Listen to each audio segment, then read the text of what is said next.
Premier samedi du mois, jour où la Sainte Vierge nous a demandé de méditer sur son cœur.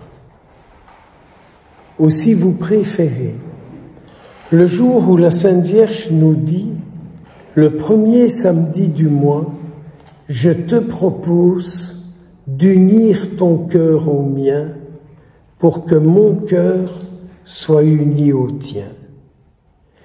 Et que le cœur de la Sainte Vierge devienne le nôtre, parce que nous lui avons offert notre cœur. Vous le savez comme moi, notre monde d'aujourd'hui a besoin de rencontrer des hommes, des femmes qui, dans le monde, sont le cœur de la Vierge Marie. Des hommes, des femmes qui, dans le monde, soient le cœur de la Vierge Marie, soit le cœur de Dieu. Si on réfléchit 2 minutes, qu'est-ce qu'il y a dans le cœur de la Vierge Marie? Dans le cœur de la Vierge Marie, il y a d'abord les paroles de Dieu. Veux-tu bien devenir la mère du Sauveur? Oui, que tout se passe pour moi selon ta parole. Mes sœurs et mes frères, voulez-vous aussi devenir le Père, la Mère de Jésus en ce monde? Avec tout ce que ça veut dire.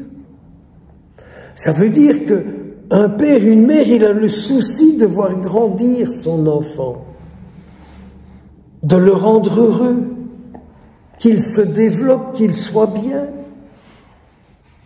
Avez-vous envie d'aider Jésus à être heureux, d'aider Jésus à se développer aujourd'hui, à prendre toute sa place dans notre monde? Vous savez, la place que Jésus aujourd'hui a dans le monde, c'est la place qu'il a dans votre cœur, dans le mien, dans le cœur des croyants. La place que Jésus a dans le monde, c'est la place qu'il a dans le cœur des croyants. Et vous comprenez alors combien lorsqu'il y a un cœur qui dit « oui, oui, oui, oui, moi je veux bien », le Seigneur vient prendre possession avec sa Sainte Mère de ce cœur. Pourquoi nos cœurs ne sont-ils pas plus possédés par le cœur du Christ, par le cœur de sa Sainte Mère? Et alors, comme elle, nous pourrons garder les paroles du Seigneur en nous. Nous pourrons méditer les paroles du Seigneur en nous. Et toute notre vie, elle sera dans le monde la proclamation de la parole de Dieu. Frères et sœurs, quel beau projet! Disons oui au Seigneur, disons oui à sa Sainte Mère. Alors on comprend que on demande directement une grâce, un cœur pur. Qu'est-ce que c'est qu'un cœur pur? C'est un cœur où il n'y a rien d'autre que le cœur de Jésus et le cœur de la Sainte Vierge. Mais vous savez bien, comme moi, que dans nos cœurs, il y a beaucoup de choses, des soucis, des inquiétudes, des peurs, des désirs, de la rage, de la rancune. Il y a beaucoup de choses dans nos cœurs. Mais plus notre cœur sera lié au cœur de la Vierge, moins il n'y aura du mauvais dans nos cœurs.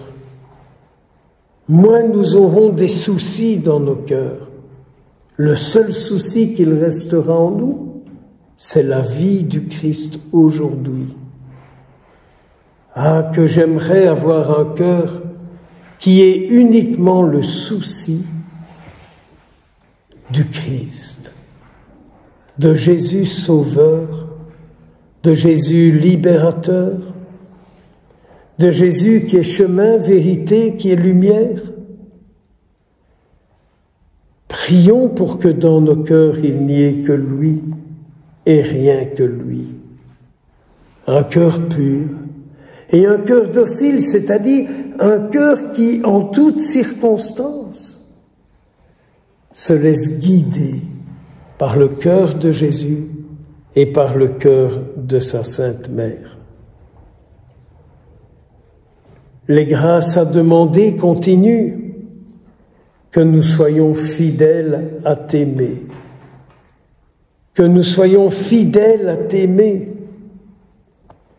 Et alors, nos frères et nos sœurs, dans tous leurs soucis, dans toutes leurs inquiétudes, c'est toi et toi, Seigneur, qui seras là, rien que toi et toujours toi. Quand est-ce que les chrétiens comprendront ça, la beauté, la nécessité d'avoir un cœur tout consacré au cœur de la Vierge Marie et au cœur de Jésus. Et alors nous serons légionnaires, et alors nous serons missionnaires, missionnaires de la Vierge Marie, missionnaires de la Vierge Marie, c'est-à-dire que c'est plus tellement notre vie, mais ce sera sa vie en nous. Des bénédictions sur chacun de vous, des bénédictions sur toute la Légion de Marie dans le monde entier, qui termine son année jubilaire. Des grâces de bénédiction pour vous, pour moi, pour nous, pour eux, mais aussi que nos défunts soient déliés de tout ce qui les empêche à être en pleine communion avec le Seigneur. Et au ciel, d'être les serviteurs de Jésus et de Marie. Amen.